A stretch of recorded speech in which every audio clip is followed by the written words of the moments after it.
الحمد لله رب العالمين والعاقبة للمتقين والصلاة والسلام على أشرف الأنبياء والمرسلين وعلى آله وأصحابه أجمعين أما بعد.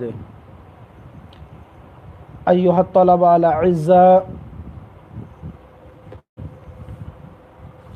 في الدرس السابق بينا أنه قد أجري في مختصر القدور الزردج مجرى المراقي، والمروي عن الإمام أبي يوسف رحمه الله أنه بمنزلة ماء الزعفران وهو الصحيح. تو گزشتہ سبق میں ہم نے زردج کے پانی کے متعلق بتایا تھا کہ زردج کو مختصر القدوری کے اندر شوربے کے قائم مقام رکھا گیا ہے. یعنی مطلب یہ ہے کہ جس طریقے سے شوربے سے وضو بنانا جائز نہیں ہے، اسی طریقے سے زردے کے پانی سے بھی وضو بنانا جائز نہیں ہے. جبکہ امام ابو یوسف سے یہ مروی ہے کہ زردہ زعفران کے پانی کی منزل میں ہے، نہ کہ شوربے کی منزل میں، اور زعفران کے متعلق گزر چکا ہے کہ اس کے پانی سے وضو بنانا جائز ہے.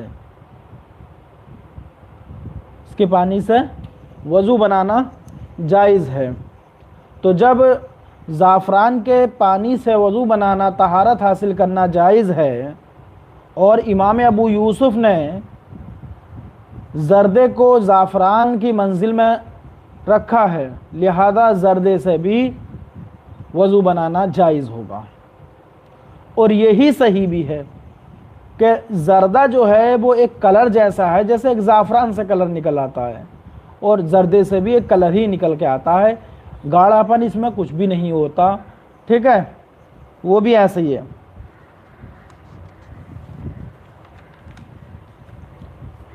مصنف پھر کہہ رہے ہیں کہ ہوا صحیح، اور یہی صحیح ہے.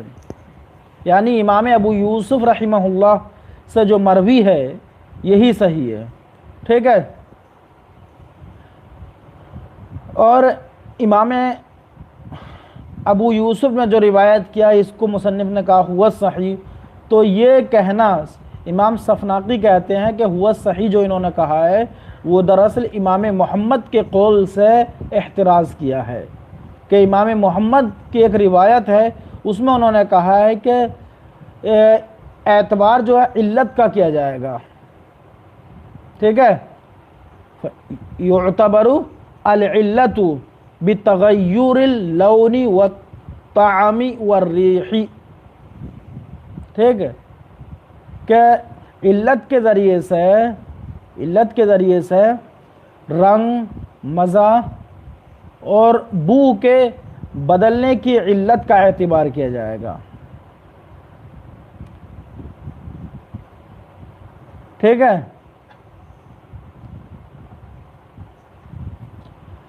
اس کے بعد امام اترازی کہتے ہیں کہ میں یہ کہتا ہوں کہ اس مسئلے میں حقیقتاً کوئی اختلاف ہی نہیں ہے.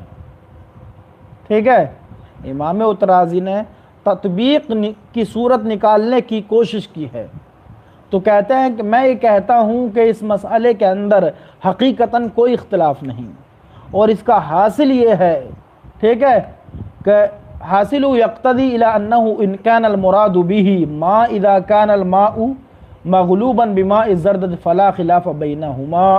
ٹھیک ہے، تو کہتے ہیں کہ ممکن ہے کہ اس سے مراد یہ صورت ہو ان کی، یعنی جنہوں نے کہا کہ شوربے کی منزل میں ہے، تو ممکن ہے کہ اس سے مراد ان کی یہ اس وقت ہو کہ جب پانی جو ہے یعنی غالب بماء الزردج، ٹھیک ہے، کہ ایک صورت میں مانعین کا کہنا یہ ہے کہ جب زردہ پانی پر غالب آ جائے، مانعین کی صورت کب ہے کہ جب زردہ پانی پر غالب آ جائے تو ایسی صورت میں اب اس زردے کو زعفران نہیں بلکہ شوربے کی منزل میں رکھ کر کے اور اس سے عدم جواز وضو کا حکم دیا. ٹھیک ہے.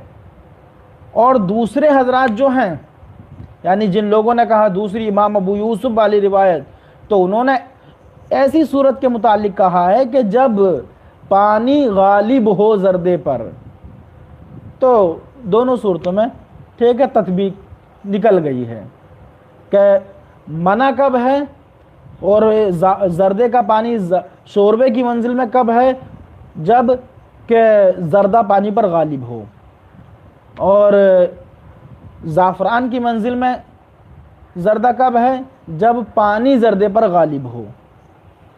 ٹھیک ہے, یہ ہے صورت تطبیق کے.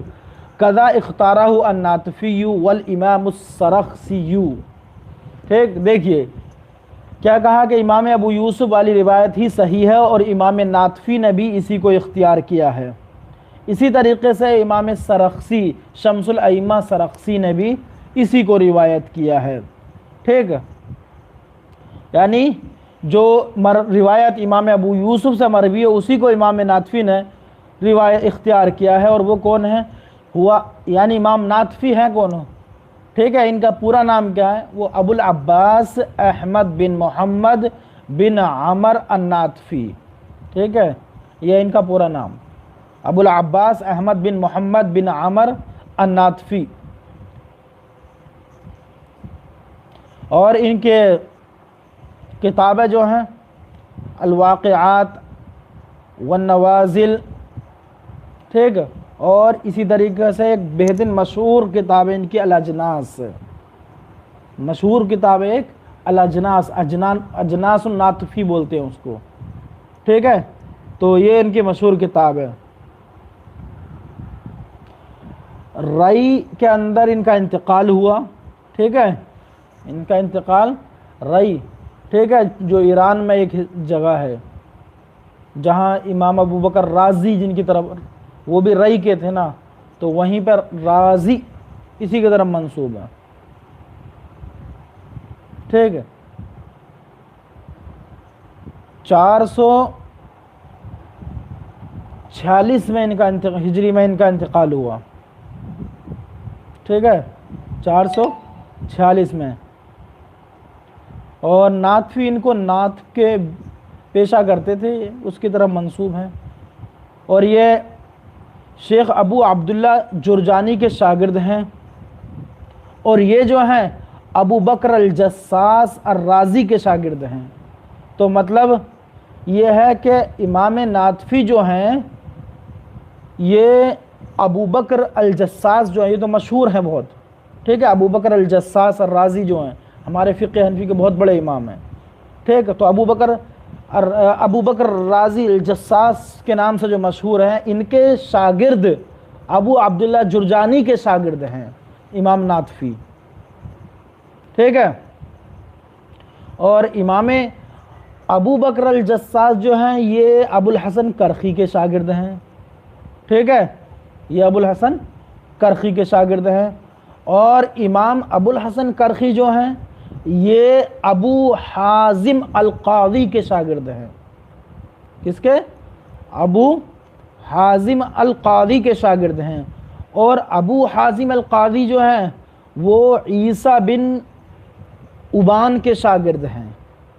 عیسیٰ بن ابان کے شاگرد. اور عیسیٰ بن ابان جو ہیں یہ محمد بن حسن الشیبانی کے شاگرد ہیں. ٹھیک, یہ محمد بن حسن الشیبانی کے شاگرد ہیں. تو امام ناطفی, ٹھیک, نے بھی یہی قول اختیار کیا, کون سا, جو امام ابو یوسف سے مروی ہے. ٹھیک, اور 446 میں رئی میں ان کا انتقال ہوا, وفات ہوئی ان کی. مشہور کتابیں ان کی الاجناس, اجناس الناطفی وغیرہ ہیں. ایک دروق ہے, الواقعات ہے, بہت ساری کتابیں ہیں. ٹھیک, بہرحال دیکھیے آگے اسی طریقہ والامام السرخسی, سر خ سی نہیں پڑھنا اس کو، ٹھیک ہے، سر را پہ سکون نہیں پڑھنا بلکہ کیا پڑھنا، سا رخ سی، سا رخ، تو سین پہ زبر، را پہ زبر، خا پر سکون ہے، ٹھیک ہے، سرخ سی، وَقَذَا اختارہ الامام السرخسی، تو سرخسی جو پڑھتے ہیں، سرخسی، سرخسی نہیں، سرخسی، ٹھیک۔ اور یعنی اب شمس الائمہ، ان کا پورا نام کیا ہے، شمس الائمہ ابو بکر محمد بن ابو سہل السرخسی، اور یہ شاگرد ہیں امام محمد بن فضل البخاری کے، ٹھیک ہے، اور یہ شاگرد ہیں شیخ عبداللہ بن یعقوب سید مولا کے، ٹھیک ہے، اور یہ شاگرد ہیں عبداللہ بن ابو حفص الکبیر کے، وہ اپنے والد کے، ٹھیک ہے، اور وہ اپنے شیخ ابو حفص الکبیر کے، اور یہ، ٹھیک ہے، یہ شاگرد ہیں محمد بن الحسن کے، اور یہ شمس الائمہ سرخسی یہ وہی ہیں جن کی المبسوط نامی کتاب ہے جو بہت مشہور ہے۔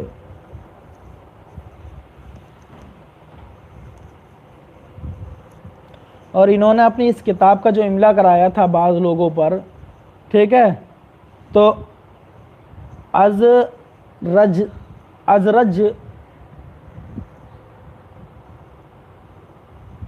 بازر جند، ایک جگہ ہے بازر جند کی جیل میں تھے یہ شمس الائمہ سرخسی، یہ بازر جند کی جیل میں تھے، جیل میں ہونے کے وقت میں انہوں نے اپنی اس کتاب کو تیار کیا اور دوسروں کو لکھوایا تھا، ٹھیک، اپنے اور دوسرے شاگردوں کو لکھوایا تھا جیل میں ہو کر کے، تو جیل میں، ٹھیک ہے، اور یہ بہت بڑے ماوراء النہر کے بہت بڑے ایک امام سمجھے جاتے ہیں شمس الائمہ سرخسی، ٹھیک، بہت بڑے امام سمجھے جاتے ہیں، جو 420 ہجری کے حدود میں انتقال پائے تھے، 420 ہجری کے حدود میں، اصول اور فروع میں انہیں ید طولہ حاصل ہے، یعنی بہت مہارت حاصل ہے ان کو۔ بہرحال چلیے آگے دیکھتے ہیں، تو امام ابو یوسف کا جو روایت کردہ قول ہے اسی کو امام ناطفی نے اختیار کیا، اور اسی طریقے سے شمس الائمہ السرخسی نے بھی اسی کو اختیار کیا ہے۔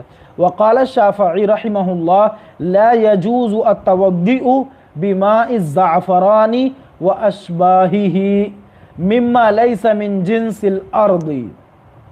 دیکھیے چند مسائل میں یہاں پر ہمارے اور مذہب شافعی میں اختلاف ہے، ٹھیک ہے، امام شافعی میں اور مذہب حنفی میں اختلاف ہے، تو ہم نے بھی پیچھے چند چیزیں بتائی تھیں، وہ کیا، وہ بتائیں جیسے زعفران کا پانی، صابن، اشنان وغیرہ کا پانی وغیرہ وغیرہ، اسی طریقے سے زردے کا پانی ہے، تو یہ چند چیزیں جو بتائیں، تو ہمارے نزدیک تو ان پانیوں سے طہارت حاصل کی جا سکتی ہے، اگر صابن مل جائے پانی میں، یا اسی طریقے سے زردہ پڑ جائے پانی میں اور گھل جائے اس میں، اسی طریقے سے اشنان نامی جو، ٹھیک ہے، اور زعفران وغیرہ، تو یہ ساری چیزیں اگر پانی میں پڑ جائیں اور پانی جو ہے رنگ جائے تو اس سے وضو بنانا جائز ہے مذہب حنفی میں۔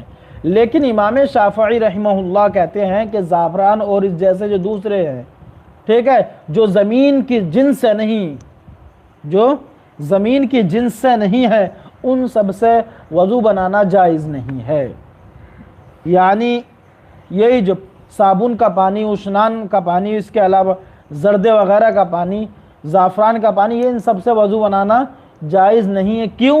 کیونکہ یہ چیزیں جو ہیں زمین کی جنس سے نہیں ہیں، لہذا ان کا پانی جو ہے یہ مقید ہو گیا۔ وہی کہہ رہے ہیں کہ مما لیس من جنس الارض، اگر وہ چیز اگر خلط ملط ہو جائے پانی سے، کہ جو چیز جنس زمین سے نہیں ہے، زمین کی جنس سے نہیں ہے، تو ایسی صورت میں اس پانی سے وضو بنانا غسل کرنا جائز نہیں ہے مذہب امام شافعی رضی اللہ عنہ میں۔ ٹھیک، کیوں؟ وہ کہتے ہیں لِأَنَّهُ ماء مقید، کہ یہ پانی جو ہے یہ مائع مقید ہو گیا، مائع مطلق نہیں رہا۔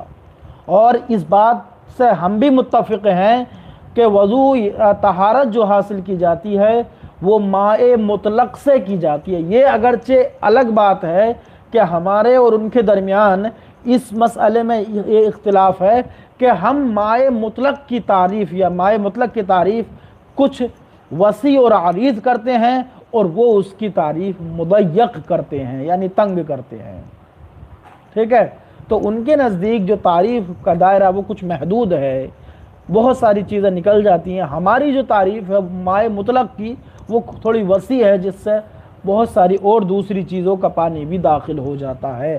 البتہ یہ ہم بھی کہتے ہیں کہ مائع مطلق ہی سے ٹھیک ہے وضو بنانا جائز ہوگا صرف، اور مائع مقید سے جائز نہیں ہوگا۔ لیکن ہم کچھ چیزوں کے پانیوں کو مائع مطلق کے درجے میں رکھتے ہیں، جس کی وجہ سے ان سے ہمارے نزدیک ان پانیوں سے ہمارے نزدیک وضو بنانا غسل کرنا جائز ہو گیا، اور مذہب امام شافعی میں جائز نہیں ہوا۔ تو دیکھیے امام شافعی کی دلیل کیا ہے؟ کہتے ہیں لِأَنَّهُ مَاءٌ مُقَيَّدٌ، کیونکہ یہ پانی یعنی وہ پانی جو زمین کی جنس سے نہیں، زمین کی جنس کے علاوہ کوئی اور چیز اگر مل جائے پانی میں تو وہ اب مائع مقید ہو گیا اور مائع مطلق نہیں رہا۔ ٹھیک، مزید کہتے ہیں اَلَا تَرَى أَنَّهُ يُقَالُ مَاءُ الزَّعْفَرَانِ، کیا پھوٹ گئیں کہ یہ پانی جو ہے اس کو کہا جاتا ہے زعفران کا پانی؟ کیا تم دیکھتے نہیں کہ اس پانی کو کیا کہا جاتا ہے؟ ماء الزعفران۔ ٹھیک ہے، کہ زعفران کا پانی کہا جاتا ہے، مائع مطلق نہیں، اضافت کی جاتی ہے اس کی، زعفران کا پانی کہا جاتا۔ اگر مطلق پانی ہوتا تو پانی کہا جاتا، زعفران کے پانی کہنے کی ضرورت کیا ہے؟ لیکن زعفران کا پانی کہا جا رہا ہے یہاں پہ۔ پتہ یہ چلا کہ یہ پانی کسی شے آخر سے مقید ہو گیا، یہ پانی شے آخر سے مقید ہو گیا، لہذا خرج عن الاطلاق، یعنی فخرج هذا الماء عن كونه مطلقا۔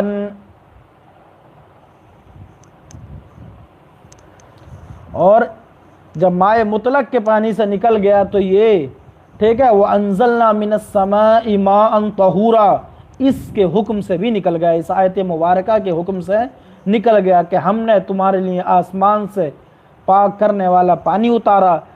ٹھیک ہے، اور یہ پانی جو آسمان کا پانی ٹھیک مائع مطلق ہے، مائع مطلق ہے، لہذا اور یہ مائع مطلق نہیں، یعنی زعفران کا پانی مائع مطلق نہیں، لہذا زعفران کا پانی اس آیت کریمہ کے حکم میں نہیں رہے گا۔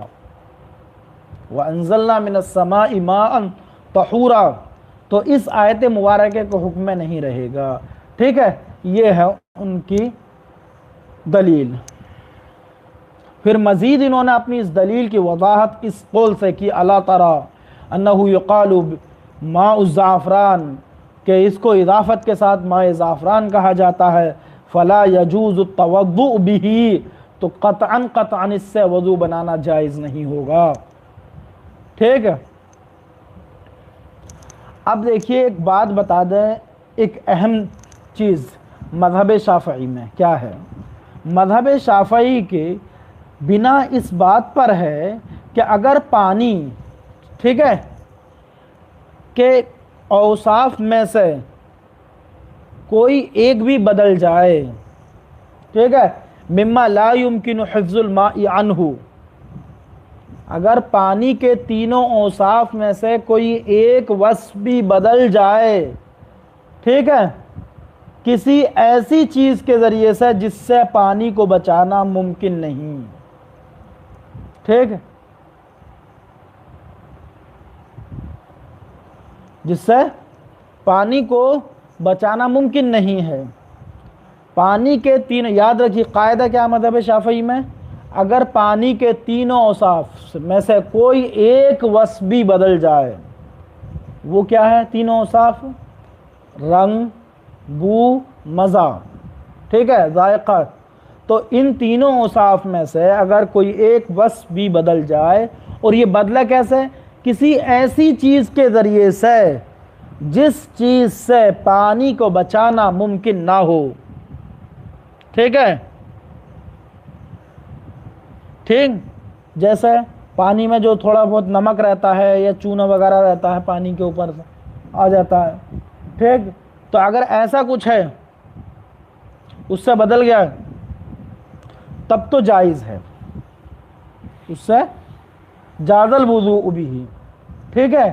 اس ایسی صورت سے اگر بدلا ہے جس سے پانی کا بچانا ممکن نہیں تھا تو جائز ہے، کیوں؟ لعدم امکان صون الماء عنہ، کیونکہ پانی کا اس سے بچانا ممکن ہی نہیں ہے، لہذا جائز ہوگا۔ اور اگر ایسی چیز سے بدلا ہے، ٹھیک ہے، اگر وَإِنْ كَانَ مِمَّا يُمْكِنُ مِنْهُ، اگر ایسی چیز سے بدلا کہ جس چیز سے پانی کو بچانا ممکن ہے، ٹھیک ہے،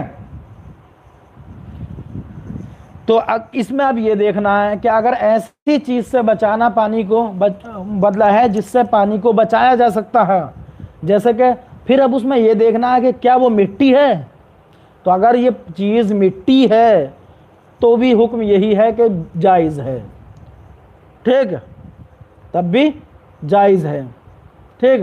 اور اگر اس کے علاوہ کوئی چیز ہے، مٹی کے علاوہ کوئی دوسری چیز ہے، جیسے زعفران ہے، ٹھیک ہے، شوربہ ہے، وغیرہ وغیرہ، اور دوسری جو بھی چیز ہے جو ابھی گزری، تب ان سے اس پانی سے وضو بنانا پھر جائز نہیں ہوگا، ٹھیک ہے۔ فلا يجوز الوضوء به لما لأنه زال اسم الماء بمخالفة ما ليس بطاهر والماء مستغن عنه فصار كاللحم والماء المخالط بماء، ٹھیک ہے۔ تو یہ حکم ہے، انشاءاللہ اپنی دلیل جو ہے وہ آئندہ سبق میں بیان کریں گے۔ واليوم نختم درسنا بهذا القدر، والسلام علیکم ورحمۃ اللہ وبرکاتہ۔